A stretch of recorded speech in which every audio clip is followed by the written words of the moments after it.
All right, here it is, guys. I'm going to expose you to my current favorite beer.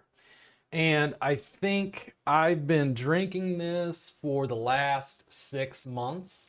So if you want to know what Robert's lunacy is fueled by, it is the Celis Brewery Grand Cru.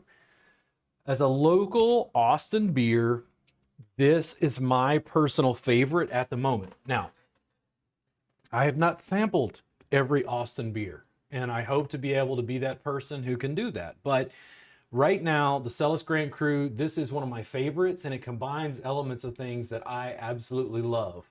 One of the first microbrews that I remember having was, I think, Fat Tire Amber Ale. And Fat Tire Amber Ale has, I think, what is essentially like Belgian yeast. It's got a different kind of floral, honey kind of flavor profile as an amber ale. And the Celis Brewery Grand Cru has a great story about the founder bringing some, I think, hops, or I say yeast, not hops. It's a Belgian style triple. I'm not even sure exactly what a triple is, to be completely clear. This is a completely amazing beer, and we're going to crack this open,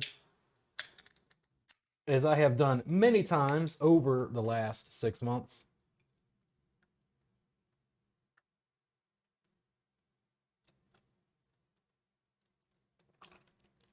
Just absolutely, in my opinion, phenomenal. This is, again, this is what I call the day drinker. I've had this so many times I cannot even recount. And wonderful, I say clover honey aromas. It's light, crisp, refreshing, maybe a little bit of citrus. Let me get a smell here so I can go over it with you. So yeah, the immediate thing, I've had it so many times, that clover honey smell. Kind of a cross between orange and candied lemon. Candied orange, candied lemon.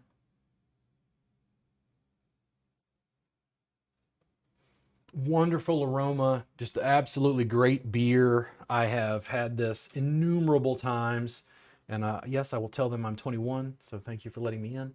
I have not been, as of yet, to the brewery. I need to go ahead and do that. Let's see what's our core beers here. I do not drink a lot of wheat beers. Maybe I need to try the Celis White. That's the juicy IPA, which I've also not had. I just love the Grand Cru so much. And interesting, so they put it in a slightly different. I wonder why. Huh. Okay. Anyway, so maybe I shouldn't drink it in a pint glass the way I have been.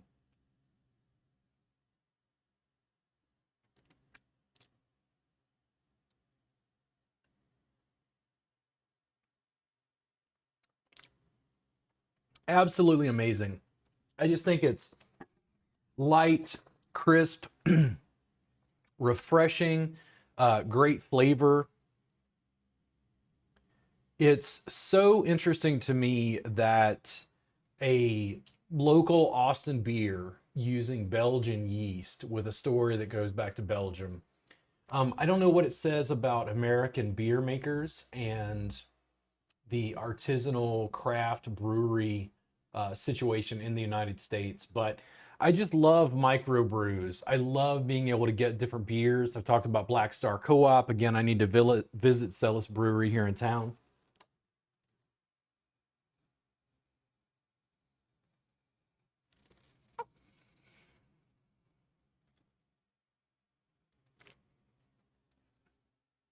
It's got a bit of a haze to it,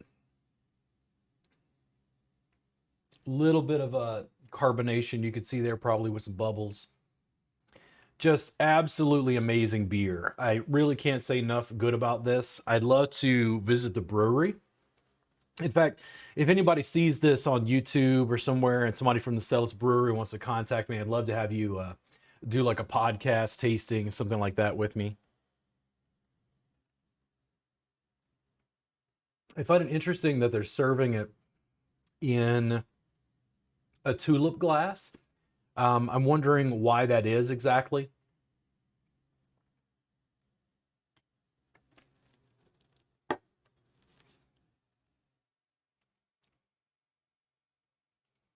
I can't say that it's sweet.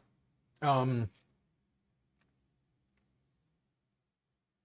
it's right in the middle. It's got that clover honey sort of aroma, but it's got a syrupy mouthfeel, but it's not super dense. It doesn't feel like and this is the complaint I've had about a lot of beers. I've gotten away from stouts or porters or milk stouts. Not that I won't drink them, I love them, by the way, but I can't drink a lot of them.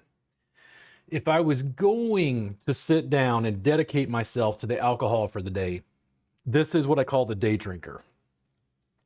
It's light enough that I can have a beer, have 4 beers in an evening, whatever it is, hanging out with friends. But it still has all of these wonderful flavor compounds and aromas to it. It's just not like I don't know, Miller Lite, some sort of cheap domestic beer here in the United States. When it says that it's brewed with pale barley malts, I don't know what the Saaz and Cascade hops are specifically. I mean, I know they're hops, but I don't know much about their flavor profiles.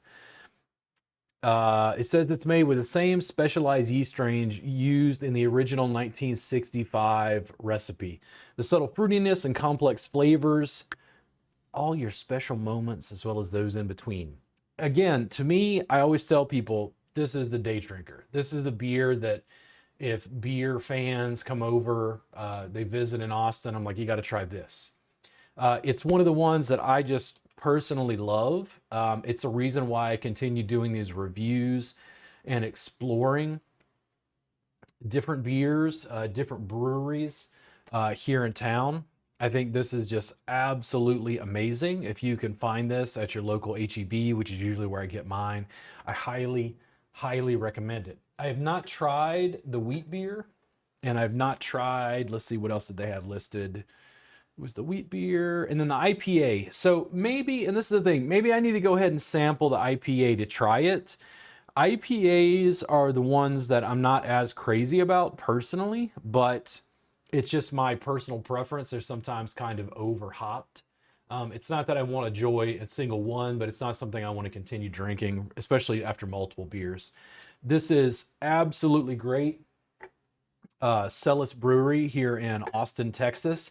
I have no idea whether they are exporting this to other states, cities.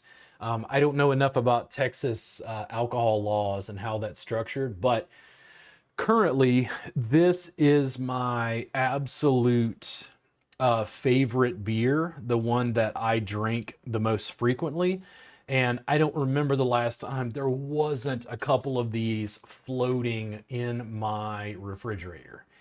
There was one point where for some reason I couldn't find it on the shelf at my local HEB, and I got mildly panicked because I didn't know if the company, if Celis Brewery was still producing it. And that might have been just my local HEB. Anyway, absolutely great beer. Recommend you guys check it out. Again, Celis Brewery, Grand Cru. Let me see if I can get a close up there. Will it focus? Celis Brewery, Grand Cru. Highly, highly recommended. You guys check it out. Hope you guys have a great day. Thank you for tuning in for Salud with Robert Gardner. We'll continue our various tastings and explorations together. Appreciate you. If you have any feedback, something that you particularly want me to review, let me know. I'm happy to buy stuff. Chad Bolding keeps wanting me to get Jepson's Malort, which he tells me is the most horrible alcohol ever created. And I'm like, why do I want to spend my money on stuff that I don't want to drink?